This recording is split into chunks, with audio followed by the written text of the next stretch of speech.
So a couple of years ago, Rachel was driving on 42 up there around 42 area and making a right turn onto Cornwallis. And when she turned, she accidentally cut somebody off. She either thought that person was turning instead of going straight or didn't see him or whatever. But the guy that she cut off got very angry and started riding her ass. And as soon as he got to a straightaway on Cornwallis, even though it was a double line, he immediately sped around her, and she thought, okay, well, he's showing his ass, he's gone, he's done now. But instead, he brake checked her, and she eased off and let him go, and then he went on his way, so she thought. Then she got to the next intersection, and he had pulled off to the side waiting for her to arrive there. So when she went through the stop sign and to continue on, he got behind her again. So at that point, she called me. She was kind of freaking out. She was pretty worried. But I wasn't at home when she called. I was down in Four Oaks heading home on Black Creek Road. And she said, "Dad, this guy's following me and he's acting crazy. I don't know what to do." So I said, "Well, I'll head your way. We'll just meet halfway." And so I'm speeding down Black Creek Road, and I figured probably about the halfway was going to be Reedy Creek. So I said, you pull into Reedy Creek when you get there and I'll meet you there. So I hung up with Rachel, and then I called 911 and told them that, I gave them a description of Rachel's car and from what she had told me of the car that was following her, and said she's heading towards Reedy Creek gas station and I'm going to meet her there. And the 911 operator said, "Do you have an address for Reedy Creek gas station?" And I said, "No. I mean, aren't you the one that's on the computer? I mean, you have to look that up. I don't know the address. It's on 210. So she found it and said, "Okay." Then I got back on the phone with Rachel, and she said the guys followed me all the way from Cornwallis onto 1010 and then onto Macklemore, which turns into Raleigh Road. And she said, "I'm at Raleigh Road and 210. He's behind me right now." And I said, "Well, I'm almost to Reedy Creek."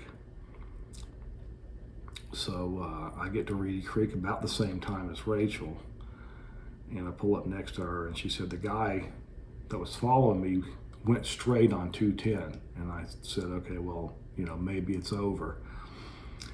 And a second later, we could see that he hadn't gone far. He had just gone as far as the Dollar General parking lot and pulled in, and then pulled around the back and was waiting for her to leave Reedy Creek gas station.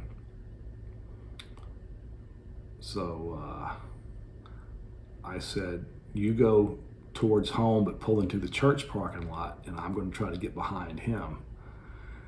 And he pulled out and immediately turned into Grant's Way, that little subdivision behind the Dollar General across from Reedy Creek.